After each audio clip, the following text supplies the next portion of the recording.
Rotator करवा तो चुका हूँ क्वांटम मैकेनिक्स में, लेकिन थोड़ा एक्सप्लेन कर देता हूँ।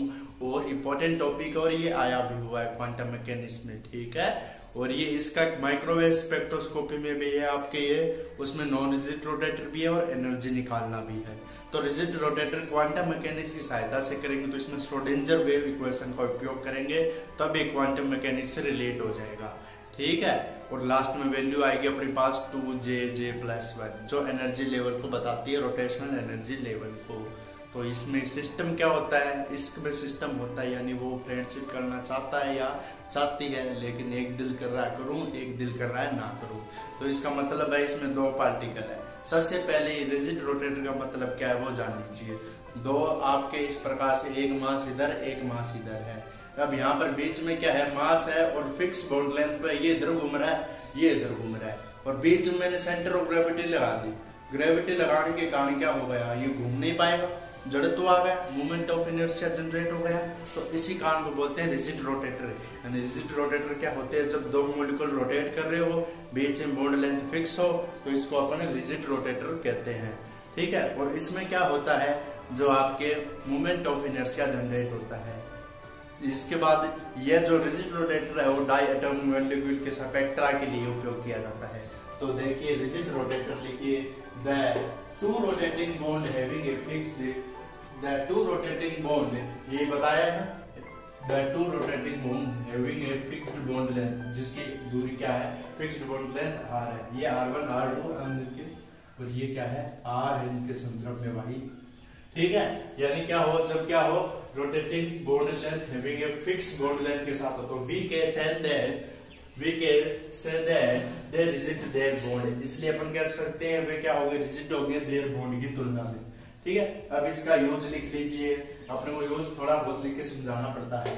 Diatomic molecule study, diatomic molecule study के लिए दूसरा total energy, rotational energy, total energy, rotational energy, 3 step में संपन्न करेंगे। फर्स्ट स्टेप लिखिए मोमेंट ऑफ जन, ठीक है, कैलकुलेट मोमेंट ऑफ इनर्शिया।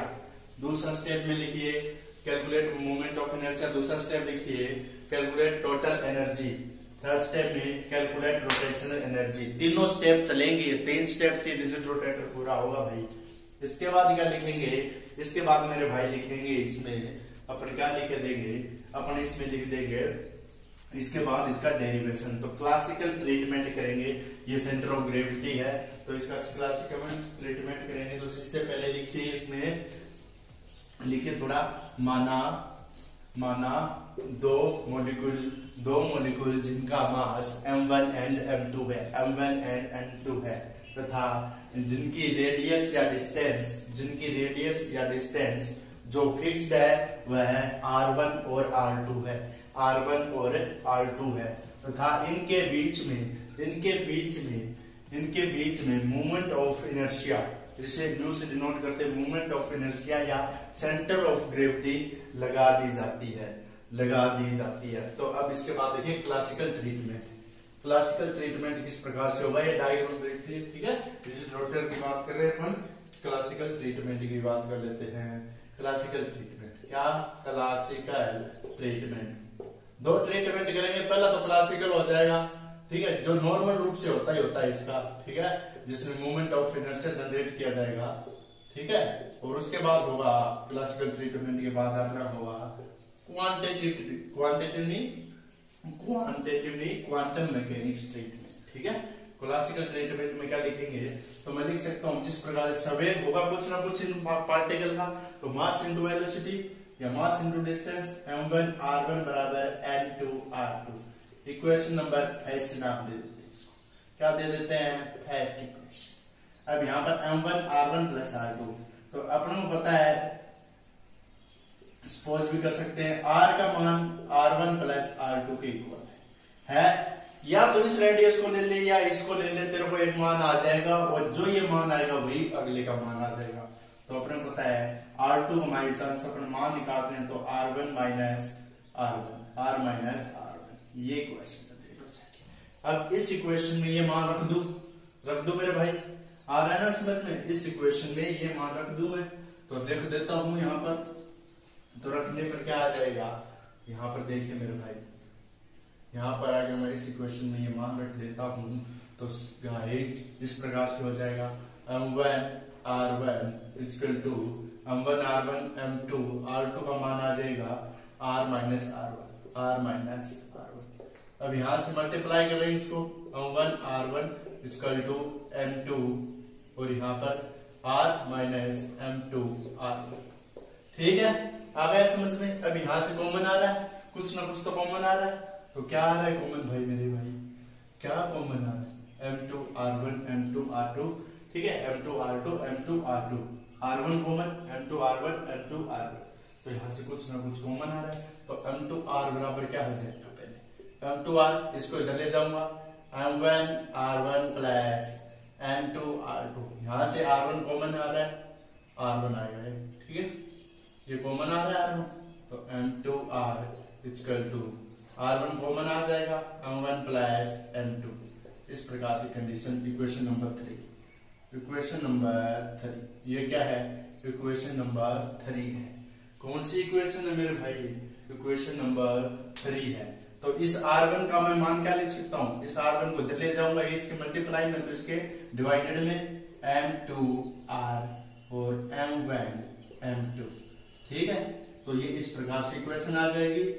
ये है r1 m2 मास आया है, तो इसी प्रकार से अपन क्या लिख सकते हैं, सेम एज इसी प्रकार से अपन r1 का मान भी लिख सकते हैं। ये r1 की रेडियस आ गई है, तो अपन r2 की रेडियस भी इसी प्रकार से लिख सकते हैं। तो यहाँ पर लिख देता हूं मैं मेरे भाई, देखते जा, अरे हाँ या ना बोल यार, समझ में आ रहा है ना। तो यहाँ पर r2 का मान भी मैं लिख सकता हूँ m1, बस मास m2 की जगह r किया है और m1 प्लस m2 किया है। ठीक है, ये भी इक्वेशन बन गई। ये r1 और इनकी इक्वेशन चाहिए कि अपन को इसको a डैश और इसको b डैश में नाम दे देते हैं, a डैश और b डैश। हम जानते हैं कि क्या जाना है आपका, क्या जाना आप जाना बनी के I बराबर mu R square, moment of inertia, distance और रिड्यूस मास के बराबर हो गए। जब रिड्यूस मास भी क्या हो, रिड्यूस मास हो गया m1 m2 mass of first substance, mass of second molecule और m1 प्लस m2। तो यो आपने ज्ञात करनो और यो मान आपने रखनो है। ठीक है, यो ज्ञात करनो और यो मान आपने या इक्वेशन बनानी है आपने। तो एना बाद में आपा क्या करेगा, एना बाद में आपा जो ये मान प्राप्त हो गया r1 और r1 को, यो r1 ए वैल्यू देगा। तो अपन भेरो है m प्रकार i बराबर क्या हो, i बराबर आओ m1 r1 square plus m1 r1 plus m2 r2। ठीक है, योग स्क्वायर और योग स्क्वायर, n समीकरण नंबर 3 नाम देते हैं, 4 देते हैं। आगे या i के बराबर मास ऑफ फर्स्ट, रेडियस आ गई, और एंगल मास आ गई, एंगल रेडियस आ गई। तो यो मान हुआ है एंगल म्यू आर के रिड्यूस मास के बराबर, इसको मान लेना है। तो i की वैल्यू यह हुआ है। ठीक है, तो एन बाद में अपन क्या करना है, तो i बराबर आपा क्या लिख दियो है अभी तक, क्या लिख चुके हैं दोस्त, m1 r1 square plus m2 r2 square. यो लिख क्या मान, इवेंट में r1 और r2 की वैल्यू रखा, क्या रखता, r1 और r2 की वैल्यू रखेंगे गाइस। r1 और r2 की वैल्यू कैसे रखेंगे, r1 की वैल्यू रखेंगे कैसे, मैंने निकाली है। तो r1 i बराबर लिखते चले। ठीक है, i बराबर इसकी m1 तो पड़ा हुआ है, r1 की स्क्वायर क्या थी m2r। ठीक है, m2r m1 प्लस m2। इसी प्रकार से इसकी वैल्यू क्या थी, प्लस m2 बाहर आ गया। अब r2 की वैल्यू क्या थी, m1r m1। ठीक है, m1 m2 m1 plus m2 आ गया समझ में। तो ये वैल्यू थी m1 प्लस m2, और इसका स्क्वायर क्योंकि होल स्क्वायर है, होल स्क्वायर कर दी। अब मैं यहां से क्या लिख सकता हूं मेरे भाई, यहां से लिख सकता हूं मैं m1। ठीक है, m2r, तो m2 लिख सकता हूं इसको, और यहाँ पर जो r1 है ये r स्क्वायर है, इसको बाहर ले सकता हूं मैं। तो m1 m2। ठीक है, और यहां से मैं r स्क्वायर को बाहर ले रहा हूं प्लस m2, ऐसे लिख सकते हैं ना भाई, m1 m2 और यहाँ से जो आर स्क्वायर है, ये तो स्क्वायर है ही इसकी, ये भी है, लेकिन ये भी आर स्क्वायर इसका बाहर आ गया, ये आ गया।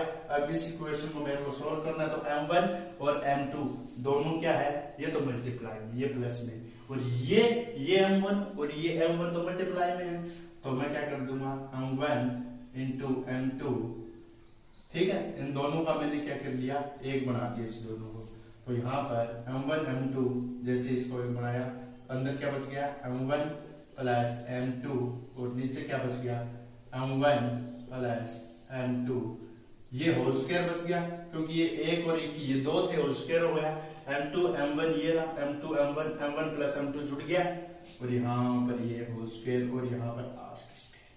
अब क्या हो जाएगा, इससे और इससे एक कट जाएगा मेरे पास, क्या हो जाएगा, कट जाएगा, यहां से एक बचेगा, तो क्या बचेगा भाई, एक बचेगा, तो यहां से एक बचेगा, तो इसकी वैल्यू कैसे निकल के आएगी मेरे भाई, इसकी वैल्यू कैसे निकल के आएगी, आई बराबर, तो m1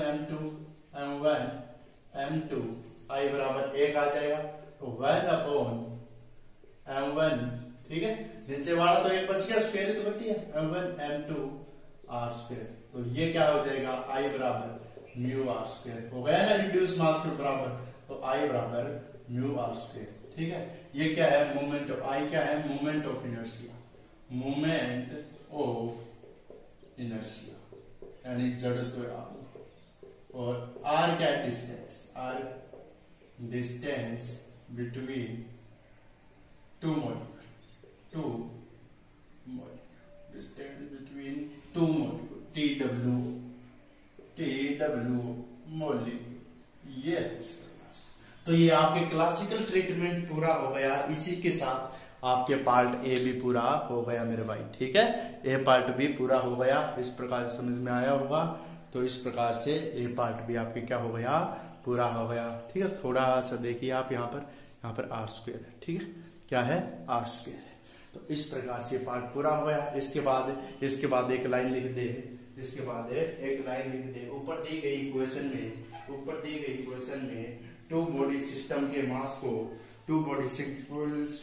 मास को अगर सिंगल बॉडी रिड्यूस मास से रिप्लेस कर दिया जाए, अगर सिंगल बॉडी रिड्यूस मास से रिप्लेस कर दिया जाए, तब सेम डिस्टेंस दो मॉलिक्यूल के बीच में आर होगी, यानी दो बॉडी मास को एक मॉलिक्यूल डिस्टेंस से अपने लीनियर के मान से रिप्लेस कर दिया। तो वो पढ़ेंगे नेक्स्ट लेक्चर में, नेक्स्ट पार्ट आएगा एनर्जी कैलकुलेट वाला। Okay guys, bye. ये देखिए यहाँ पर भी ठीक है गाइस। हाँ तो स्टूडेंट, बात कर ली थी पिछले लेक्चर में अपनों मोमेंट ऑफ इनर्शिया जनरेट कर लिया था रिजिड रोटेटर के लिए। अब इसमें बताने वाले हैं आपको एनर्जी, फिर इसके बाद लास्ट पार्ट आएगा, उसमें आएगा जो उसका क्वांटम मैकेनिक्स ट्रीटमेंट होगा श्रोडिंगर वेव इक्वेशन से वो। तो यहाँ पर एनर्जी देखिए, तो किसी भी चीज की एनर्जी निकालते हैं तो काइनेटिक व पोटेंशियल दोनों एनर्जी उसके पास होती है। तो स्टेप 2 में total energy of A system देखेंगे तो काइनेटिक और पोटेंशियल होगी। आर फिक्स्ड है, इसलिए पोटेंशियल एनर्जी यानी उसकी स्थितिज ऊर्जा कोई भी स्थिति नहीं होगी तो 0 होगी, लेकिन काइनेटिक तो होगी। तो काइनेटिक के लिए क्या होती है, normal half M V square. तो यहाँ पर एम वी स्क्वायर, तो एम क्या है, एम और m1 दोनों दो मॉलिक्यूल है, इसके दो आएगा। V square linear velocity, V क्या है, लीनियर वेलोसिटी, ठीक है। अब मैंने जाते जाते एक बात बोली लेक्चर में, जो आपको मैंने m1 m2 को क्या मान लिया, यहाँ पर एक मान लिया, लीनियर को नंबर माना। तो यहाँ से ये ऐसे मूव कर सकता है मॉलिक्यूल, ये m1 ये m2, यहाँ पर लीनियर मान लिया, जड़ तो आगे उठा दिया, तो ये ऐसे मूव करेगा, कुछ ना कुछ एंगल भी क्रिएट करेगा, इसलिए ये एंगुलर वेलोसिटी ले जाएगी। तो लीनियर वेलोसिटी है ये, इसकी जगह अपन क्या लेंगे, लीनियर वेलोसिटी की जगह एंगुलर वेलोसिटी। तो एंगुलर वेलोसिटी लेंगे, तो अपने यूज किसका करेंगे, एंगुलर वेलोसिटी। वो क्या होती है, एंगुलर वेलोसिटी क्या होती है, v बराबर R omega. Omega angular velocity, v linear velocity, r distance. तो डिस्टेंस इंटू वेलोसिटी, ठीक है, डिस्टेंस इंटू वेलोसिटी क्या होती है, डिस्टेंस इंटू एंगुलर वेलोसिटी किसके बराबर होती है, एंगुलर या कोणीय वेग किसके बराबर होता है, डिस्टेंस इंटू कोणीय वेग किसके बराबर होता है, एंगुलर वेलोसिटी। अब इसके बाद क्या आ जाएगा, इसके बाद अपन समीकरण टी की इक्वल मान सकते हैं, ठीक है। अब यहाँ पर kinetic energy half mv square, ठीक है, इसकी इक्वेशन लिखेंगे तो kinetic energy half m1 v1 square plus half m2 v2 square. v2 square v1 square किस गई, ये मान रख दे r ओमेगा स्क्वायर वाला, तो यहाँ पर मैं उनको रख रहा हूं भाई, देखना, ठीक है, देखते रहिए आप पिक्चर किस प्रकार से चल रही है। तो हाफ m, ठीक है, half m1 r omega square omega square plus half m2 r square omega square लिखा, ठीक है। थोड़ा सा इसको w को मोड़ दे दिया, ओमेगा स्क्वायर। ये किसके इक्वल चल रही है, एनर्जी की इक्वल चल रही है। ये एनर्जी की इक्वल चल रही है तो देखते जाइए, यहाँ पर ट्विस्ट आता जाएगा इसमें। अब यहाँ पर क्या हो जाएगा, मैं इसको कॉमन ले सकता हूँ, half r square omega square r square omega square, ठीक है, r स्क्वायर ओमेगा स्क्वायर, और अंदर क्या आ जाएगा, अंदर बच जाएगा m1 प्लस m2। ये क्या होता है मेरे भाई, m1 प्लस m2, ये अंदर क्या आ जाएगा, m1 प्लस m2, और ये r1 स्क्वायर r2 स्क्वायर, ये r2 ये r1 का स्क्वायर है और ये r2 का स्क्वायर, ठीक है। m1 m2 और इसका अलग अलग सेपरेट हो जाएगा ना, तो अपने पास कॉमन आएगा, तो कॉमन आएगा सिर्फ ओमेगा स्क्वायर, क्यों, ये r1 की रेडियस, ये r2 की, ओमेगा स्क्वायर कॉमन आएगा, ओमेगा स्क्वायर लिख दें। इसके बाद क्या हो जाएगा, अंदर की ओर क्या बच जाएगा, m1 r1 की स्क्वायर प्लस m2 r2। ये क्या होता है मेरे भाई, आई होता है मोमेंट ऑफ इनर्शिया, तो यहाँ पर ब्रैकेट में लिख देता हूँ m1 r1 square m2 r2 की स्क्वायर, ये किसके इक्वल बराबर होता है, मोमेंट ऑफ इनर्शिया। तो ये मोमेंट ऑफ इनर्शिया है, मोमेंट ऑफ इनर्शिया हो गया, तो E बराबर हाफ, ठीक है, omega square moment of inertia I। तो ये मोमेंट ऑफ इनर्शिया किसके बराबर है, जब अपन W इंटू आई, या मोमेंट ऑफ इनर्शिया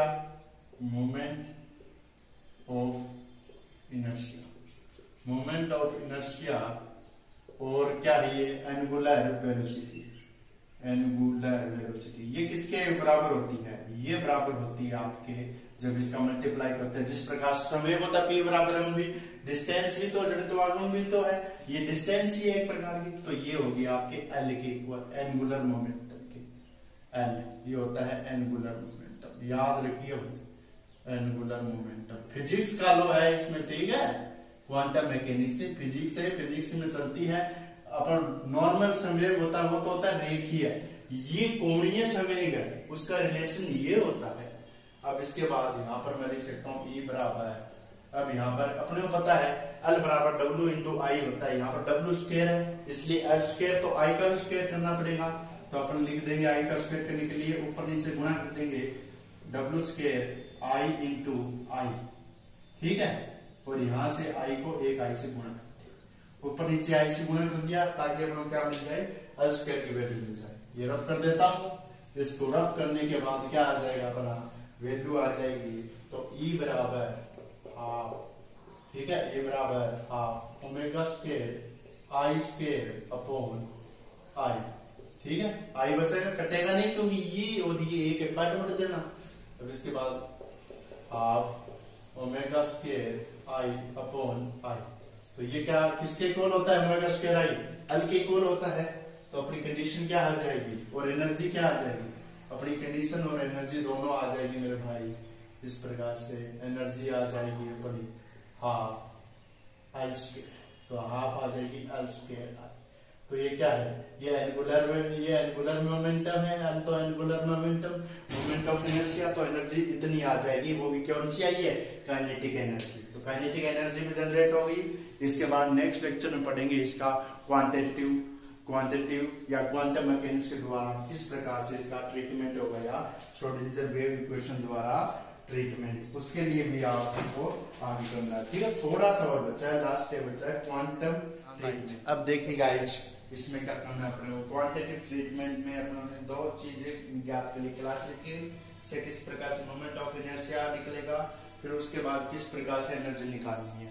अब इसके बाद क्वांटिटेटिव या क्वांटम ट्रीटमेंट, इसमें क्या करेंगे अपन इक्वेशन लिखेंगे। श्रोडिंगर वेव इक्वेशन क्या होती है, for 3D particle dc², 3D box के लिए dx² प्लस d² साइन, ठीक है, upon dy² plus d² psi dz² plus 8π² m upon h², ठीक है, और e माइनस v साइन, ठीक है, e माइनस v साइन बराबर 0। ये होता है श्रोडिंगर। लेकिन अब इसका क्वांटम ट्रीटमेंट करेंगे तो इसमें इन फंक्शन का यूज ना करके तो अपने पोलर कोऑर्डिनेट का यूज करेंगे। पोलर कोऑर्डिनेट्स का क्या करेंगे, यूज करेंगे। ये कौन से है, ये है कार्टेशियन फंक्शन, ताकि अपने के घटक प्राप्त हो जाए साइन थीटा वाला। ये है कार्टेशियन फंक्शन। तो मैं याद करवा दूंगा, ठीक है, फंक्शन ट्रिक भी बताऊंगा इनको याद करने की, कैसे याद करेंगे। इसमें क्या आएगा, यहाँ पर जहां पर ये x है, ये इसके रूम में होते हैं r थीटा और फाई, 3 रूम में होते हैं, यानी r थीटा फाई। ये इस प्रकार से रिप्रेजेंट करते हैं। r रिप्रेजेंट करता है x को, थीटा रिप्रेजेंट करता है y को, और फाई रिप्रेजेंट करता है z घटक को, ठीक है। अब यहाँ पर किस प्रकार से लिखा जाएगा इस समीकरण को, तो ये तो डेल स्क्वायर लाप्लासी ऑपरेटर प्लस, अब यहाँ पर 1/r², ठीक है। देखते जाइए किस प्रकार से लिखना है, 1/r², फिर इसके बाद 1/r², फिर इसके बाद, ठीक है, ये है डेल, ठीक है, कर ले इसका नाम, ठीक है, कल d/, ठीक है, dr। पहले ये r के रिस्पेक्ट में लिखा है इसलिए r² d/dr। अब क्या करना है, ये r² को इधर दिया, बस r² सेम का सेम कर d/dr। ये हो गई फर्स्ट। अब इसके इक्वेशन में लिखना है सेकंड। जहां r है वहां तो करते तू साइन थीटा, और जहां से ये r है वहां थीटा, r² का साइन थीटा, और जहां r है ये थीटा। तो इस प्रकार से देख, किस प्रकार से लिखा, 1/r² का साइन थीटा और जोड़ दे, r² साइन थीटा। आ रहा है ना समझ में, ट्रिक है ये, याद रखना मेरे भाई। यहाँ पर डेल r का थीटा कर दिया, आ गया समझ में, r का क्या हो गया, थीटा हो गया। फिर इसके बाद क्या आ गया, सेम चीजें, r का थीटा हो गया। इस इक्वेशन को अभी ये r² है तो r² साइन थीटा। आ रहा है ना समझ में, किस प्रकार से लिखना है, डेल थीटा। इस प्रकार से 2 कोऑर्डिनेट रख दिए, तीसरा कोऑर्डिनेट रख दिए मेरे भाई, कौन सा रख दिए, तीसरा। तो 1/, अब के बाद साइन स्क्वायर थीटा करना है, जहां r² है साइन स्क्वायर थीटा। तो लिख सकता है ना, डेल स्क्वायर थीटा, इतना ही चेंज करना है। पहले सीधा ले, फिर थीटा ले, फिर r² के रूप में थीटा ले, फिर r² sine square theta d/d theta, del theta की स्क्वायर, ठीक है। तो ये कार्टेशियन फंक्शन है। प्लस इसके बाद में क्या है, 8π² m upon h² e minus v psi equal to 0, e minus v r, यहाँ पर आएगा r, और यहाँ पर आ जाएगा साइन इक्वल टू 0। तो ये इक्वेशन नंबर मैं नाम दे देता हूं C, इक्वेशन नंबर C। ये इक्वेशन है जो मेन इक्वेशन है मेरे भाई, जो आपको याद करनी है, ठीक है। तो कौन सी इक्वेशन है मेरे भाई, ये है आपकी r sin थीटा की स्क्वायर की इक्वेशन है। इसके बाद देखिए आगे न समझ, पहले तो क्या किया, फिर से देख लीजिए, फिर से बता देना चाहता हूँ, डेल स्क्वायर 1/r² डेल/dr। इसके बाद क्या किया, जहां r² था वहां साइन थीटा मान लेंगे अपन। इसके बाद में क्या करेंगे, साइन थीटा मान लेंगे। साइन थीटा मानने के बाद क्या करेंगे, जहां r² था वहां क्या मान लिया, साइन थीटा, और फिर इसके बाद साइन स्क्वायर थीटा मान लेंगे। सेम फंक्शन लिख देंगे, r² ये था तो इस वैल्यू ऊपर ले जा, d/dr या कर्ल/dr। इसके बाद में 1/r² साइन थीटा, ये d/d थीटा। फिर इसके बाद इस प्रकार से याद, फिर से देखिए, R square D upon D R, ये आर स्क्वायर ऐसा लिख दिया। फिर अगले वाले में क्या करेंगे, जहां जहां आर स्क्वायर है उसको साइन थीटा से गुणा करें, साइन थीटा से गुणा, आर स्क्वायर को साइन थीटा से गुणा, सेम कंडीशन है, सेम लिखा जा रहा है। और ये थीटा, इसको थीटा के कर्ल को थीटा के साथ लिख देंगे। इसके बाद क्या करेंगे, इसी प्रकार से तीसरे स्टेप में r square sine square theta मानेंगे, del square theta, r square sine square theta, फिर ये समीकरण लिख देंगे। अब इसके बाद क्या करेंगे, ये डेल स्क्वायर का मान होता है भाई कुछ ना कुछ। अब यह क्या मानेंगे, आर स्क्वायर व आर को कांस्टेंट मानेंगे। माना आर स्क्वायर व आर क्या है, कांस्टेंट। क्या है मेरे भाई, कांस्टेंट है, कांस्टेंट वैल्यू है। तो इसके बाद क्या लिख देंगे, इस समीकरण से जहां आर स्क्वायर और आर है उसको कांस्टेंट लिख दें, तो ये तो पूरा ही गायब हो जाएगा ना। तो ये पार्ट तो पूरा ही गायब होगा। तो बचा मेरे भाई 1 अपॉन साइन, ठीक है, 1 अपॉन तो डेल स्क्वायर, ठीक है, प्लस 1 अपॉन साइन थीटा, देखता जा 1 upon sine theta, del upon del theta, ये इक्वेशन आ गई अपनी। आर स्क्वायर को कांस्टेंट माना तो sine theta del upon del theta, इसके बाद क्या आएगा plus 1 upon sine square theta, जहां जहां आर उसको कांस्टेंट मान रहा हूं मैं, साइन स्क्वायर थीटा, और यहाँ पर डेल स्क्वायर या डेल या कर्ल थीटा। इसके बाद क्या करेंगे, जो ये इक्वेशन है R square sine theta, same चीजें चलेंगी। आर स्क्वायर कांस्टेंट है, sine square theta del theta square, ये चीजें हैं। कौन सी चीजें हैं, ये चीजें हैं। तो ये डेल थीटा स्क्वायर, ये डेल स्क्वायर थीटा स्क्वायर, और यहां पर अपनी वैल्यू आ जाएगी plus 8 pi square M upon H, इसके बाद ई माइनस वी साइन बराबर। तो यहाँ पर क्या है, जीरो है पोटेंशियल एनर्जी। तो इसको सॉल्व करने पर क्या आ जाएगा, ये इक्वेशन कैसे आती थी, E minus psi r 8 pi square m E minus V psi, यहाँ पर साइन बराबर 0, तो आर साइन या आर साइन, ऐसे फंक्शन आएगा। अब इसके बाद क्या आ जाएगा, अपन जानते हैं इस इक्वेशन से क्या लिख सकते हैं, और अपन क्या जानते हैं, डेल स्क्वायर का मान भी कुछ ना कुछ होता है मेरे भाई। देखते जाइए, थोड़ा टफ नहीं है, बिल्कुल इजी है ये। अपने डेल स्क्वायर का मान किस प्रकार से होता है, एच के मान के इक्वल होता है डेल स्क्वायर का मान minus H square del square 8 pi square mu, ये होता है, ठीक है। म्यू रिड्यूस मास है, एच स्क्वायर ट्रांसपोजिटिव है, डेल स्क्वायर लाप्लासी ऑपरेटर है, ये एच के हर्मिटियन ऑपरेटर के इक्वल होता है, ठीक है। ये मान होता है इस प्रकार से। तो यहाँ पर डेल स्क्वायर का मान मैं ये रख दूंगा ना, तो डेल स्क्वायर का मान ये रख दूंगा, और क्या करूंगा, डेल स्क्वायर का मान ये रख दूंगा। तो ये कंडीशन किस प्रकार से हो जाएगी, ये आर साइन ये वी साइन वाली किस प्रकार से हो जाएगी।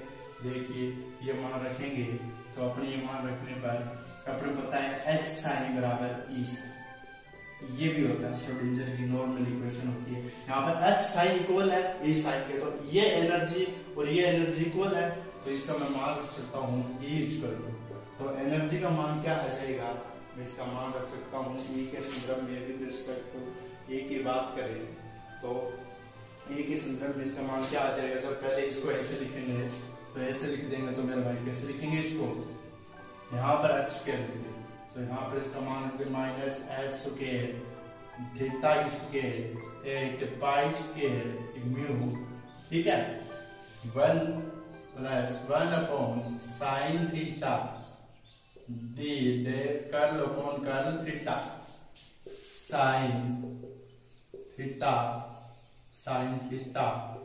1 plus sign square theta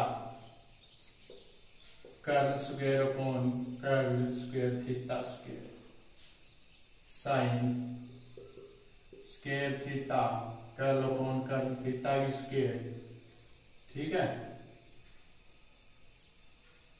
8 pi square M H, और यहाँ पर लास्ट में इसके बाद क्या है ई माइनस वी और आर साइन बराबर।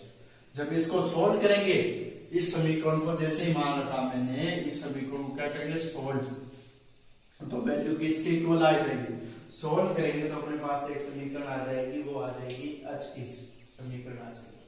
सोल्व करने पर सॉल्वेशन फ्रॉम सॉल्वेशन क्या आ जाएगा, सोल्व करने पर तो ये अपने का सॉल्वेंट जो इसका सॉल्वेशन होता है वो थोड़ा टफ होता है, इसलिए डायरेक्ट लिख देंगे सॉल्वेशन करने पर इसका एच का मान आ जाएगा एच के क्या आ जाएगा एच के एल प्लस वन, इसके बाद क्या आ जाएगा H square L plus one, इसके बाद 8 पाई स्क्वायर और म्यू की जगह एल। ये इक्वेशन आ जाएगा इसका सॉल्वेशन। इसका क्या आ जाएगा, सोल्व करने पर ये स्टेप आ जाएगा, इसको सोल्व किया ये स्टेप आता है। इसके बाद क्या हो जाएगा, इसको मैं रख कर रहा हूं, इसके बाद क्या हो जाएगा, इसके बाद देखेगा इसको सोल्व करने पर ये स्टेप आ गया। अब इस स्टेप में क्या मानेंगे, आई बराबर जे मानेंगे, हम जानते हैं तो आई बराबर क्या मानेंगे, तो ये एच साइन ई साइन के बराबर होता है, तो मैं इसको कैसे लिख सकता हूँ, ये एनर्जी लिख सकता हूँ एच स्क्वायर सेम चीज एल प्लस वन, यहाँ पर ई के बराबर रखा है ना एस आई, तो ये बराबर होगा तो 8 पाई स्क्वायर एल, और इस समीकरण को कैसे लिख सकता हूँ आई बराबर जी, ठीक है एल बराबर जे मान सकता हूँ रोटेशनल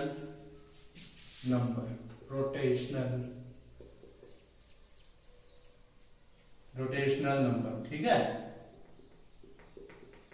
रोटेशनल नंबर, इसको रोटेशनल नंबर मान सकते हैं।